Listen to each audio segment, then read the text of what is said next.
Hello, friends. Yeah, today we are starting a new, a different episode in our channel here. We're gonna talk with many fantastic software developers who started their international career, and I'd like to start these talks with a very good friend of mine, Sofiane. Hey, Sofiane. Thanks for coming. Hello. Thank you. How are Thank you you? for having me. I'm doing good. Thank you. How about you? I'm great. Sofiane is a software engineer here at Super, and we've been working almost a year, right, Sofiane? Oh, more than a year now. Yes. Yeah, a year and a month. A year and a month, and it's been so great because well, for me, it's my first international company, but hmm I know that you have more experience than me in this matter, right, Sofiane? Can you tell us about how was your experience as a software developer and how uh, uh, how was your experience before this did you start your international career? Yeah, so yeah, as you said, my name is Soufiane. I'm a software engineer from Morocco. I graduated in 2017. And yeah, the thing is, what helped me is I had worked a little bit online before graduating during my studies, just to cover up the studying expenses. And yeah, so my first a little bit online experience, we can call it an online software engineering position, was after I graduated. So I worked with a Canadian company that had offices here in Morocco, but we were directly in contact with them, so there was no manager here. And that was kind of a semi-online experience. We used to go to the office, I think, every day. We were not working remote. We went to the office every day. After that, I joined a multinational company that was working completely here in Morocco. It was Leighton. And yeah, I spent there 2 years, and then I started working with them while working with companies.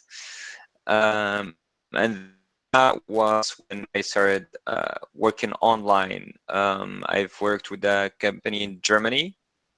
It started as a freelancing opportunity, and then we started working remotely for a long period of time, and regular hours even. And yeah, after that, I got another offer from another Canadian company, and we agreed to work remotely with them. And while in the process, I was working with them for a few months while they were preparing their paperwork and stuff. And during that period of time, we agreed that I would leave Leighton, which was my full-time job at that time. But while doing that, it was my third year at Leighton. While doing that, I came across Super, and I started the process. I also had another offer from another company from the UK, but I ended up joining Super because it's much better in regards to my interests in fintech and everything. So those are the few online experiences that I had. I've been working at Super for a year and a month now. Fantastic. So since you started, you were working for international companies, like since the beginning.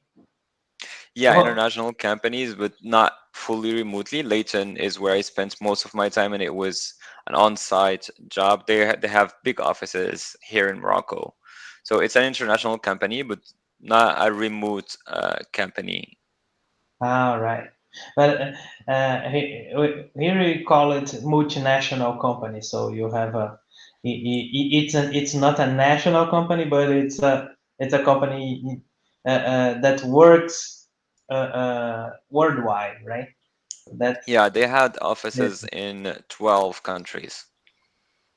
Oh, and this first job you had, it was already in English?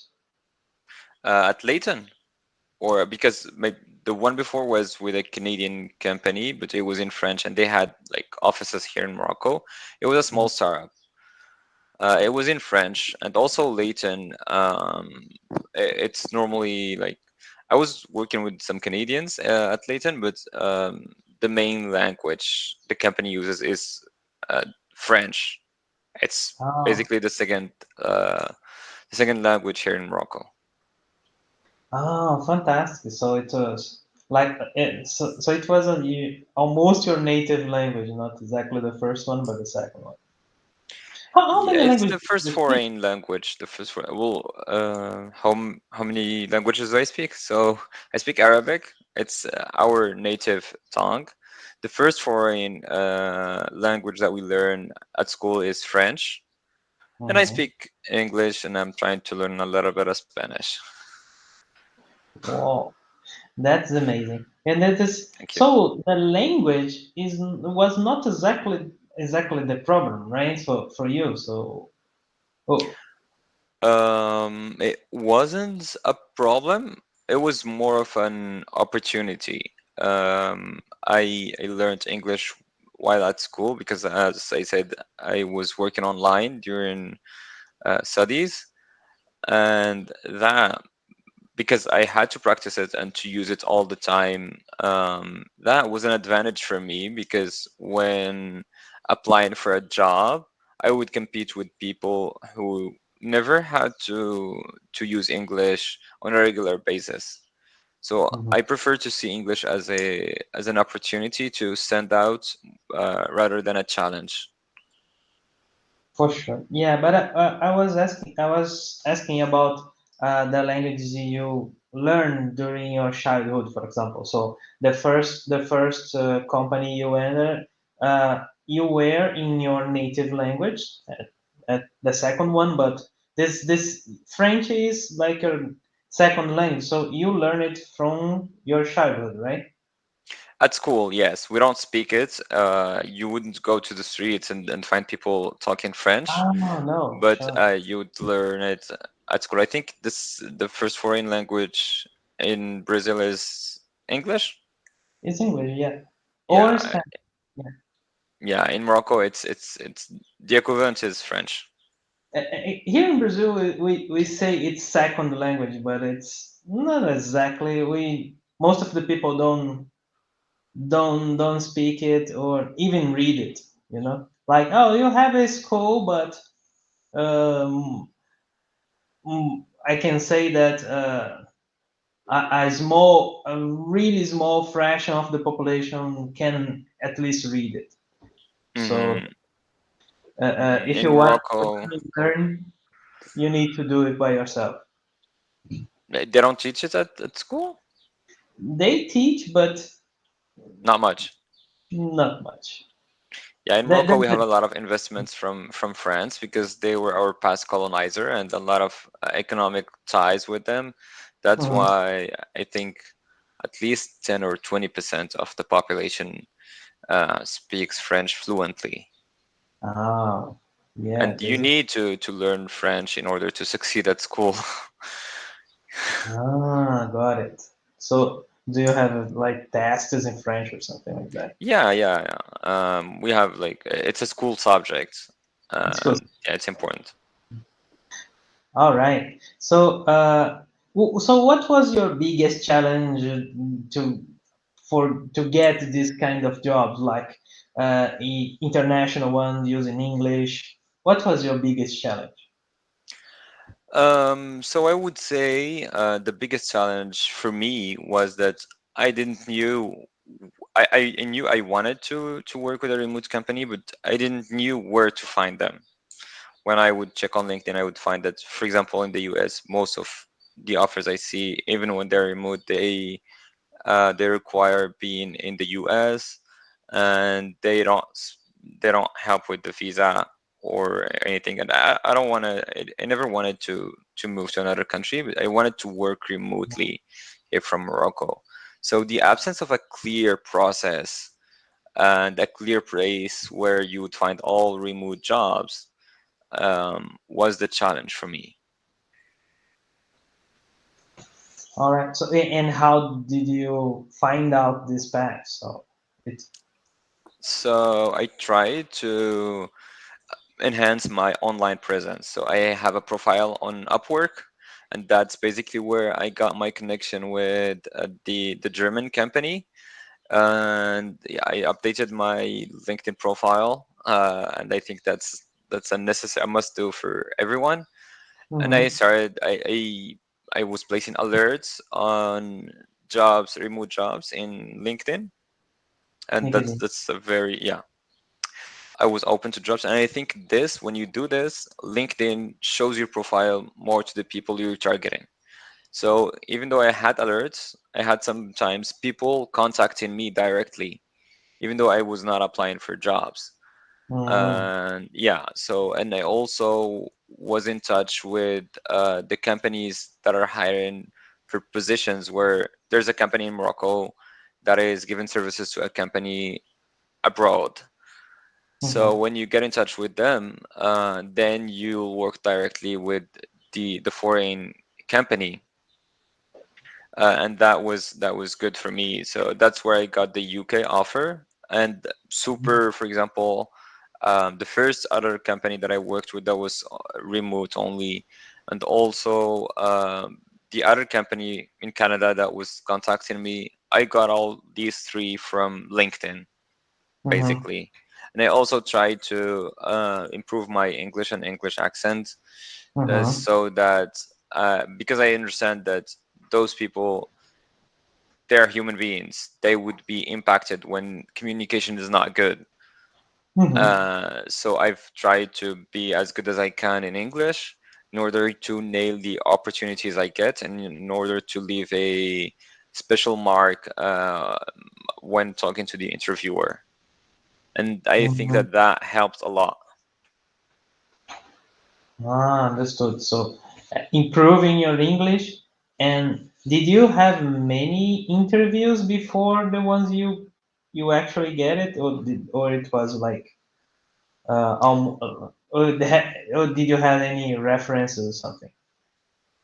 I think I was asked for a reference at Super, and I put as a reference the people I work with here in Morocco at Leighton. Mm-hmm. For the interviews, I don't think I don't remember failing at any of them, international ones. I think the hardest one was the one at Super. Mm-hmm. uh, but otherwise, I think people who are listening to us, I can tell you that the interviews are not as hard as we imagine at first. Some of them Mm-hmm. are very hard, like the ones at Super.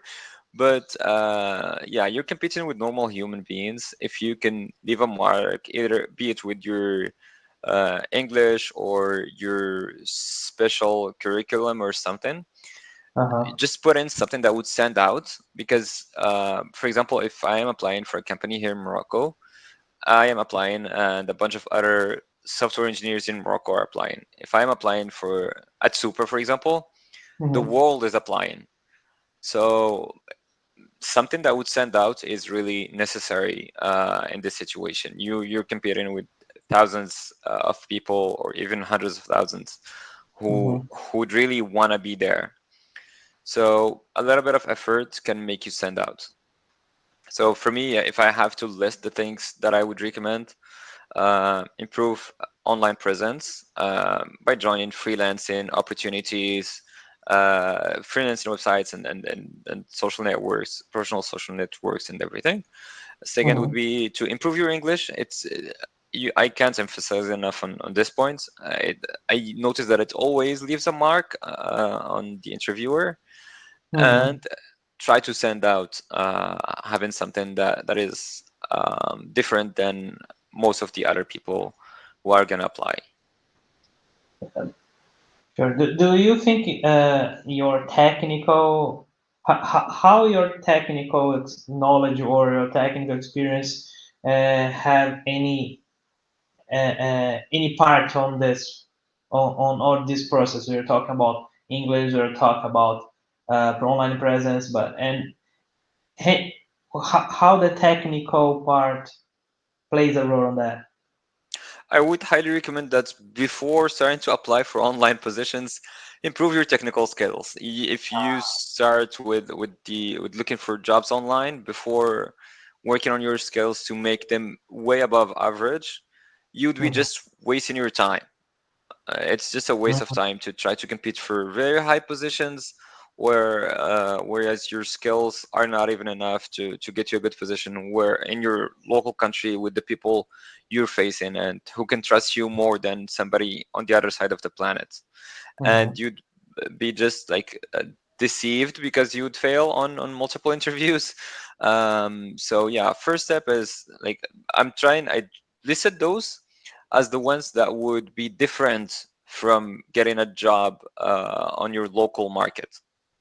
So it doesn't mean that uh, mhm, technical skills aren't necessary. It's just that technical skills are a must wherever you go. Above that, like Are after the big- nailing your technical, yeah, it's like the bare minimum to get any good job in the local market or in a remote market. Get uh-huh. that done, and then work on the other three to find opportunities and to succeed in interviews. So you say that we need like some years of experience in any job before we try to try an international position, or or do you think someone who in the beginning can do that? You can do that in the beginning, but you wouldn't get the advantages. For example, you wouldn't get to work in a, because for me, the advantages of working with a remote company is you get to work on a very competitive and a high level of requirements environment. And you also get a very, very good salary compared to what you can get locally, especially if you're in a third world country or not in North America. Even if you're in Europe, the salaries in Canada and the US are really way higher than what you can get on your markets, and you get to work remotely with whatever benefits it comes with that. But if you Mhm, are a beginner, you wouldn't make it to the highly competitive companies. You can get a remote job at a normal startup in somewhere in the world, but it wouldn't you wouldn't learn as much, and also you wouldn't get paid as much, mhm. and you just basically you just get the remote advantages which you can get maybe in your local company. Wow, fantastic. And is to talk about the technical skills. Do you think there is some technical skills that are more important than others? Like uh, if you work on a specific language, for example, it's make it easier to get some job on that, or not? What do you think?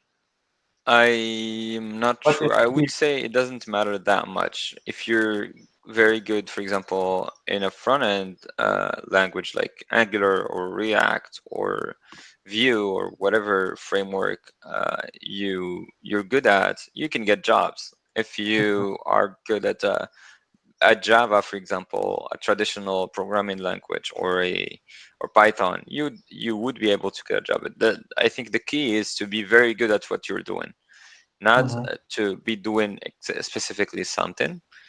And in terms of requirements, I would recommend people should focus on um, the architecture and the problem solving skills, because languages change. mhm, And like you are a Java developer, and now you were a Java developer for years and years, and now you're working with Python, and you're leading our team in terms of technical skills. And that's because you're good at software engineering and not just at Java as a language. mhm. Yeah, it's really true. And what's your did you work with Python before, like, or did you are working with any other language before going to software? So most of my work before joining Super was using Python, and my current position is in my Uh, current position I use Python. It's good to be very good at one programming language. For sure. Do you believe we need to we have to be a generalist? What is easier to get this kind of job? Is to be a generalist or to be a specialist? I Or would both? highly recommend to be a specialist because probably when you're joining a company, a remote company or a company, whatever company you're trying to join, they would be using most of the time one backend, for example, one backend programming language. And in order to stand out, it would be very good if you're so good at that programming language because it Mhm, would be an advantage. They don't care if probably it doesn't matter. For example, if we're trying to hire, it doesn't matter if somebody is applying and he's very good at C. However, if mhm, he is good at Python, that's good. He wouldn't. It wouldn't need a lot of time to adapt to our the programming language that we're using. So mhm. that creates an advantage for joining, for example, Super. And I've before, like I've joined other companies where they require like being excellent at one programming language. It was the most essential requirement. But as I said, not any programming language. In this case, like or React-oriented one, not C, for example. Yeah, for example, not C. Yeah, don't try to be good at C and look for jobs online. You just find small gigs for students.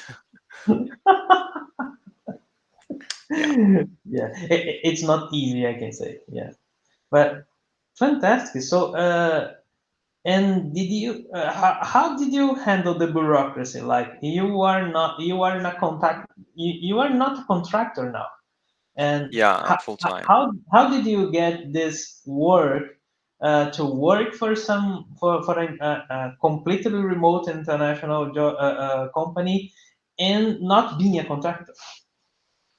Yeah. So most of the jobs online, they just make you sign a contract and pay you as a contractor, which Hmm. is probably good for a lot of people, and it's not a big hustle. At Super, we have the choice between being a contractor and being a full-time employee. I've picked being a full-time employee. What happens is there's a shell company here in Morocco that works with a partner who works with Leighton. So Leighton goes to the partner and say, "Hey, we want to hire somebody in Morocco." That partner creates a shell company here in Morocco and gets me the full-time employee contract with the Moroccan laws and everything. Oh, good. Can you name it, this company? Because I think it is important. Oyster, it's Oyster. Hmm. I'm not sure they offer like it would help other companies who are willing to hire full-time employees. Did you work with some other company like that? Like No, that's the I first know people time. talk about Dio, Deal? Dio, yeah, Deel,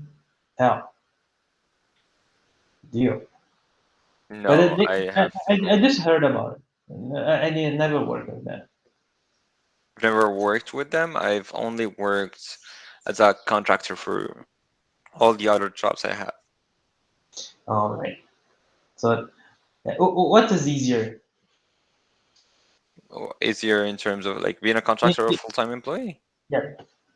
So contractor, you get to keep more money, but then you don't have the advantages and like you're at a riskier position, if I may say. Hmm. Uh, while full-time employee, it gets you the advantages and you feel more secure and everything. For me, like what I am left with as a full-time employee is very good Hmm. because I'm in Morocco. So yeah, I picked that and that's working really well for me for the past year. Wow, great, great. But this between these two, what is easier to find position? So I think Of course, contractor. you're not trying to when you're looking for position, not looking for this difference, right? So as most of the time, we're gonna find like contractor positions. In this case, I think you were well. You didn't know about it, right? Exactly, till the last minute, like the last interview, the last few minutes of the last interview, I was told that I can choose between being a full-time employee and a contractor, and I didn't even knew such companies exist like Oyster. So I just went through it, and yeah, for me, it didn't even like it was not expected. So for most of Mhm. the jobs you'll find online, it's contractor positions, so that they don't. The process of hiring a full-time employee takes time, and there's a third party involved. Most of the companies don't want to bother themselves with this, so they would just send you a contract and you start working as a contractor. Yeah, yeah. Handling payroll is always difficult for companies. Let's say, yeah, it's Yeah, not. I think it would be if it's not for companies like Oyster, it would be impossible to do this kind of thing for most of the companies. exactly. I can say that, for example, here in Brazil, the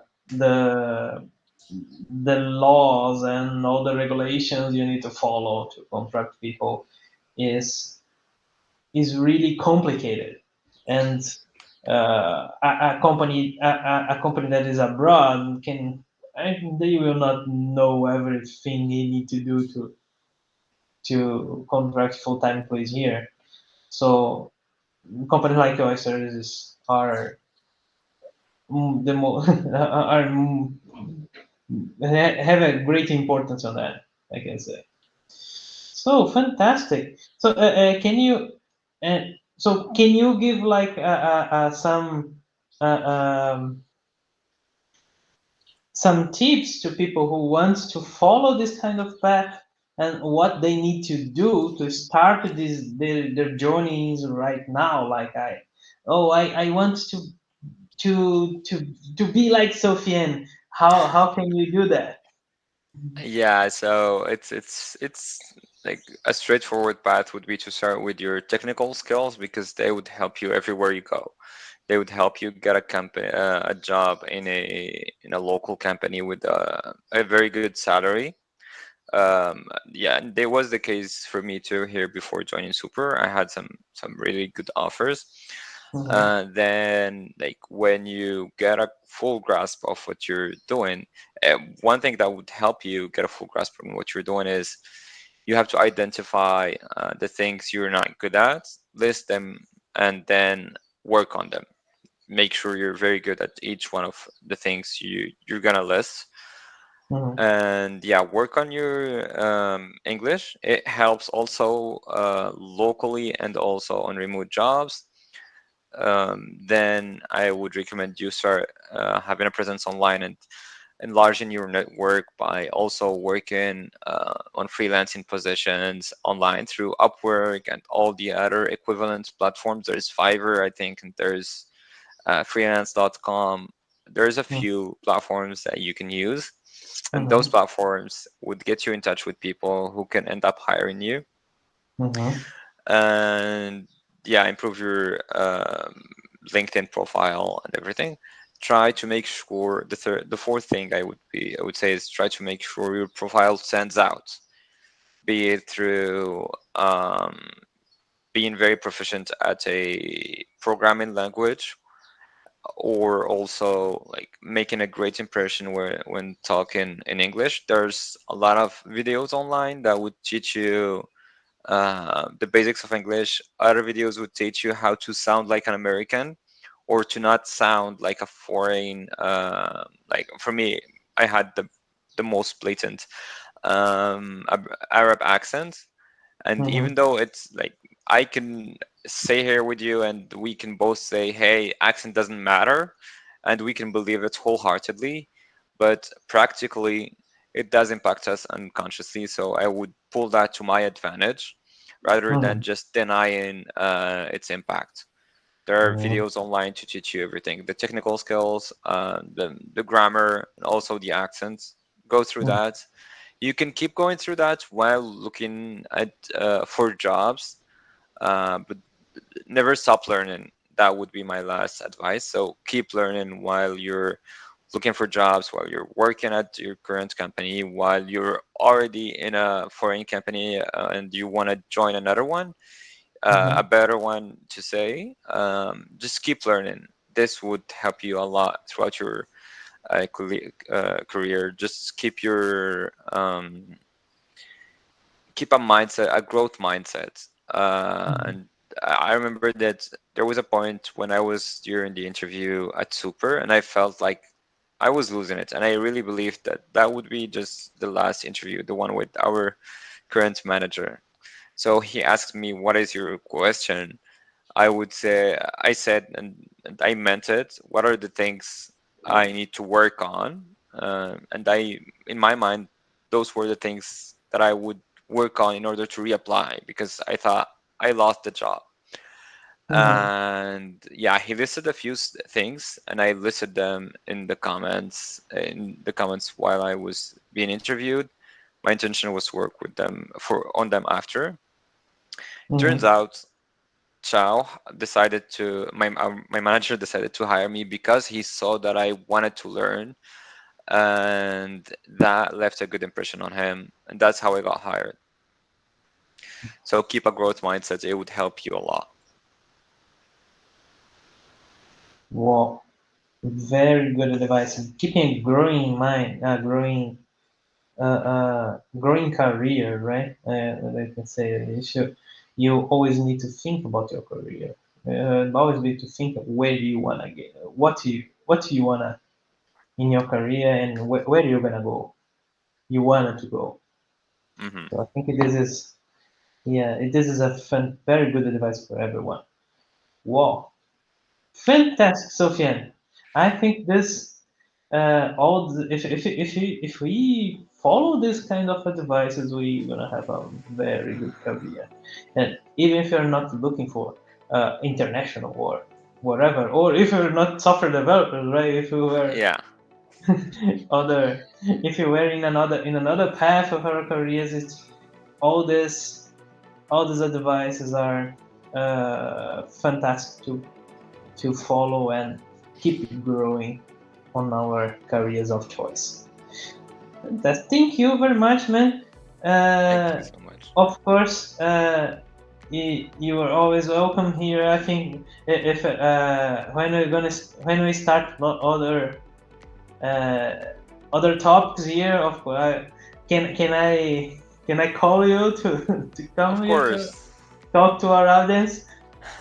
Thank you. Of course, I would gladly be open to share my experience and whatever I can help other people with. So feel free to reach out to me, and yeah, you will find me here. Yeah, we every day, right? Okay, so thank you.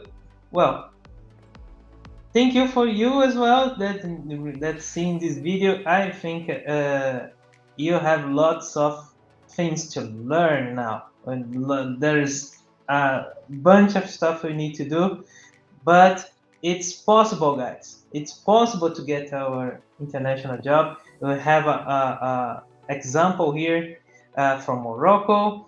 We have an example here from Brazil. I think we all around the world can go through this path and get an international job. And I think this is something many people want, and many people don't know how to do. That's what we're trying to do here, is make this more clear to everybody. Okay, so thank you very much.